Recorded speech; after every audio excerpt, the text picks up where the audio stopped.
Good morning बच्चों। आज हम लोग हिंदी के संचिता बुक से चैप्टर 13 चंद्रबिंदु पढ़ेंगे। बच्चों यहाँ दिए गए चित्रों को देखिए। आँख, चांद, गांव। बच्चों इन नामों को बोलते समय स्वर की आवाज़ के साथ साथ नाक से भी आवाज़ आती है। बच्चों चंद्रबिंदु का प्रयोग केवल आ की मात्रा और बड़ी ऊ की मात्रा के साथ होता है। किसी अन्य मात्राओं के साथ इसका प्रयोग नहीं होता है। बच्चों यहाँ दिए गए शब्दों में चंद्रबिंदु का प्रयोग आ की मात्रा के ऊपर किया गया है। अब बच्चों यहाँ चंद्रबिंदु वाले शब्द दिए गए हैं। चलिए इन शब्दों को हम लोग पढ़ते हैं। हंसना, टाकना, आंचल, फंसना, मांगना, आंगन, धसना, हाँफना, सांभर। अब यहाँ नीचे देखिए, बिना मात्रा और मात्रा वाले शब्द दिए गए हैं। इन शब्दों को बोल करके अंतर को समझना है। यहाँ देखिए, पाँव। जब आ की मात्रा के ऊपर चंद्रबिंदु लगाते हैं तो इसका उच्चारण कैसे करेंगे? पाँव, पाव, पाँव। सास। जब आ की मात्रा के ऊपर चंद्रबिंदु लगाएंगे तो इसका उच्चारण कैसे करेंगे? सांस, सास, सांस। पूछ। जब प में बड़ी ऊ की मात्रा के ऊपर चंद्रबिंदु लगाएंगे तो इसका उच्चारण कैसे करेंगे? पूंछ, पूछ, पूंछ। कहा। जब आ की मात्रा के ऊपर चंद्रबिंदु लगाएंगे तो इसका उच्चारण कैसे करेंगे? कहाँ, कहा, कहाँ। अब बच्चों हम लोग सांप और चिड़ा की कहानी को पढ़ेंगे। चलिए बच्चों इस कहानी को पहले हम लोग पढ़ते हैं। नदी किनारे एक पेड़ था। उस पेड़ पर चिड़िया और चिड़ा रहते थे। उसी पेड़ के नीचे एक काला सांप भी रहता था। एक बार चिड़िया ने 5 अंडे दिए। एक दिन सांप पेड़ पर चढ़ गया। उसने घोंसले में झांका। वह एक अंडे को उठाने ही वाला था कि चिड़ा चिड़िया वहाँ आ गए। सांप वहाँ से भाग गया। अब चिड़िया और चिड़ा अंडों से बच्चे निकलने तक परेशान और चिंतित थे। चिड़े ने कहा, अब इस सांप को सबक सिखाना पड़ेगा। फिर वह सारी रात सोचता रहा। उसे एक तरकीब सूझी। नदी पर हर रोज रानी सांची और उसकी सखियां नहाने आती थी। चिड़ा नदी के किनारे पहुंचा। उसने रानी सांची का मोतियों वाला कीमती हार उठाकर सांप के बिल में डाल दिया। रानी सांची और उसकी सखियां नहाकर निकली। रानी ने यहाँ वहाँ देखा। उसे हार दिखाई नहीं दिया। उसने सिपाहियों से कहा, देखो मेरा हार कहाँ गया? यहाँ पर जरूर कोई है, आसपास ढूंढो। सिपाही हार ढूंढते हुए सांप के बिल के पास पहुँचे। वहाँ हार का कुछ भाग बाहर दिखाई दे रहा था। वे सांप के बिल से हार निकालने लगे। तभी सांप ने अपना मुंह बाहर निकाला। सिपाहियों ने उसे पकड़कर टोकरी में बंद कर दिया। वे उसे एक सपेरे को दे आए। उधर चिड़िया और चिड़ा दूर से सब देख रहे थे।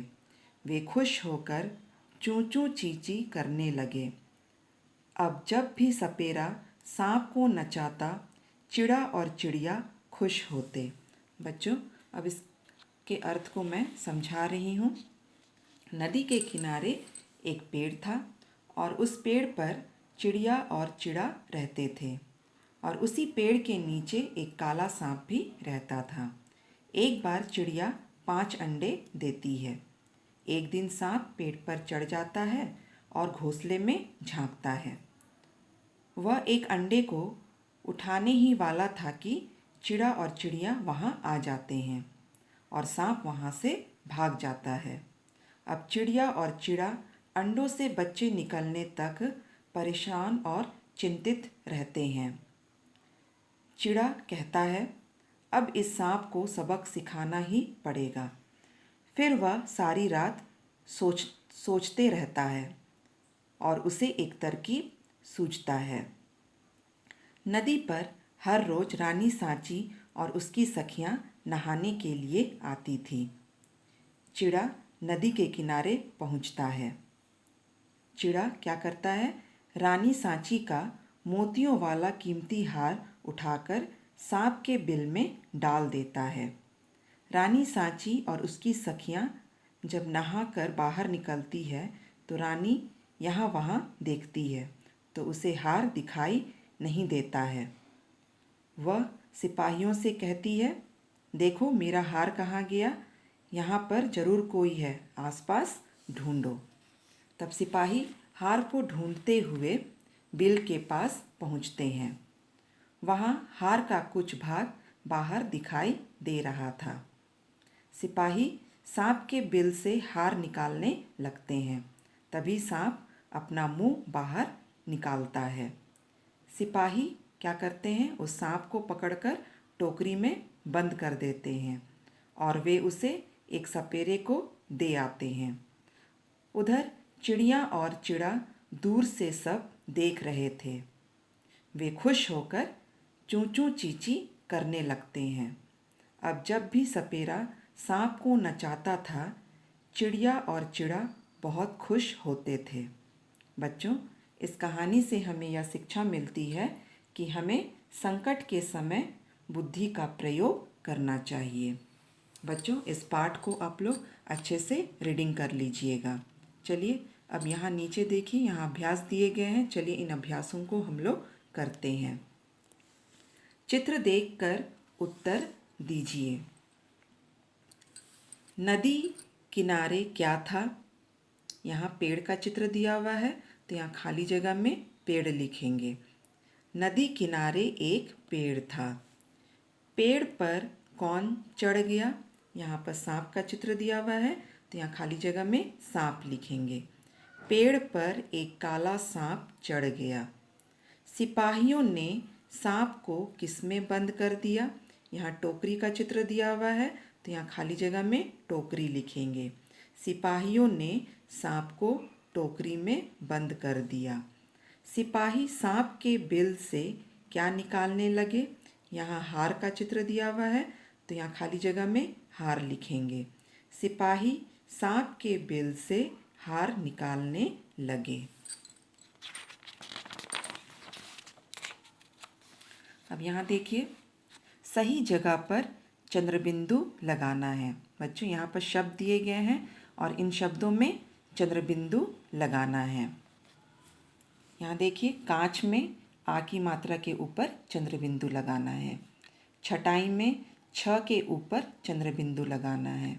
गांठ में आ की मात्रा के ऊपर चंद्रबिंदु लगाना है।